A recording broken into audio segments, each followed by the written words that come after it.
At sila po rin kapatid ng Kuya Dan, Pangunakan, at Apu, and as well as lahat ng mga kapatid ni Ate Aga, mga magulang, mga pinsan, mga pamangkin, mga apo. So, nagkakasama-sama po tayo sa oras na ito. Kaya, marapat po na ito ay simulan po natin sa maikling panalangin. So, may we request everyone to please stand up for a while. Bata na pong makapag-umpisa. Balugo kay Aliwa, medyo maranog na lang.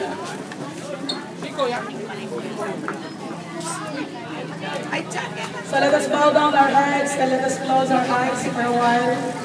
And let us humble ourselves as we invoke God's presence in the midst of us. Dakilang Diyos na makapangyarihan sa lahat, ang bawat isa po ay nagpapakumbaba, asking for your mercy and asking for your forgiveness. Ano man po ang mga nagawang kasalanan, sa isip, sa salita at sa gawa, even sa mga pagkukulang po namin sa iyo at sa pabalik na rin po. We ask for your forgiveness, O Lord. At kami po'y nagpapasalamat ng buong puso sa oras na ito na kami po'y pinagtatipon mo. Dakilang Diyos, alam namin na hindi po ito isang aksidente.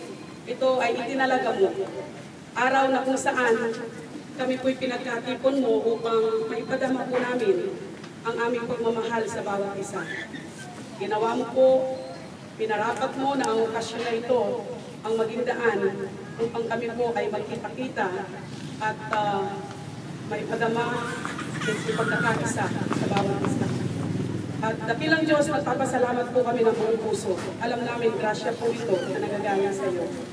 Kaya, i-bless mo po ang bawat isa sa amin na narito, even ang pagkain, na alam namin, this is just a secondary, na ibinibigay mo po sa amin.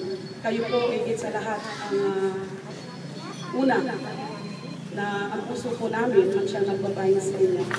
Kaya dakilang Diyos, salamat po. Pagtuloy na seryohan mo po ang bawat sulok ng lugar na ito ng iyong kabanal-banalang dugo. At pagtuloy na i-bless mo po ang mag-asawa si Ate Aga at si Kuya Dan sa kanilang 30th wedding anniversary. Dalangin po ng bawat isa na marami pang taon ang isi-celebrate nila. Salamat po at maging sa mga anak po nila, si V at si Royce. Patuloy po na i-bless mo po sila. Binigyan mo po sila ng initiative upang ipadama nila ang kanilang pagmamahal sa kanilang mga magulang. Kaya binabalik po namin sa iyo ang lahat ng patuloy pasasalamat sa dakilang pangalan ng Jesus.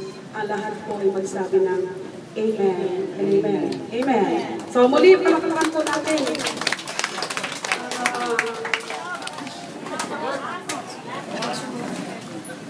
Nag-anniversary. And so, to begin with,